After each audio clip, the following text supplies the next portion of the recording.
When Leslie Chase goes to work each day in Five Points, she makes sure to lock up her gun and her concealed weapons permit.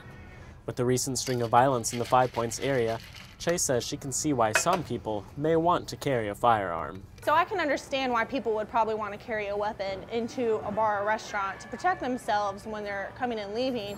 The proposal that would allow those 21 years of age and older to carry a gun without a permit has left people like Chase feeling unsafe.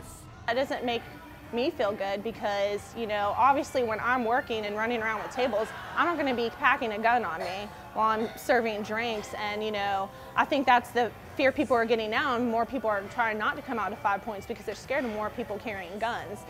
This new bill would allow businesses like yesterday's to determine whether or not they would allow a person with a concealed weapon onto their property. If they chose not to, all they would have to do is place a sign in their window saying no concealed weapons allowed. Though some law officials and state lawmakers say this new bill should not have a negative impact on people's daily lives. I don't think you would see any massive change in day-to-day life. I don't think you would see shootouts in the street. It doesn't happen in other states. Representative Pitts proposed the bill, saying it's an individual right, not a collective right, to bear arms.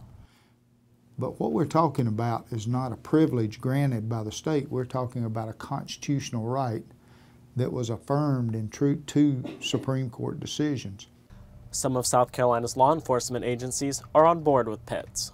It lets the criminal know that there are citizens out there who may be armed and would be resistant to whatever action they're trying to take. But does this make enforcing the law any easier? And as far as law enforcement is concerned, people would let us know if they're armed or not. And I don't see anything but positive things coming out of it. Ray Hill, a concealed weapons permit instructor, took me out on the range to show me just how hard it is to properly fire a gun. Without this knowledge, he says unexperienced people with guns may use them for all the wrong reasons. A citizen may purchase a firearm with no training and possibly use that firearm inappropriately. For example, they may use deadly force against someone who is committing a misdemeanor crime.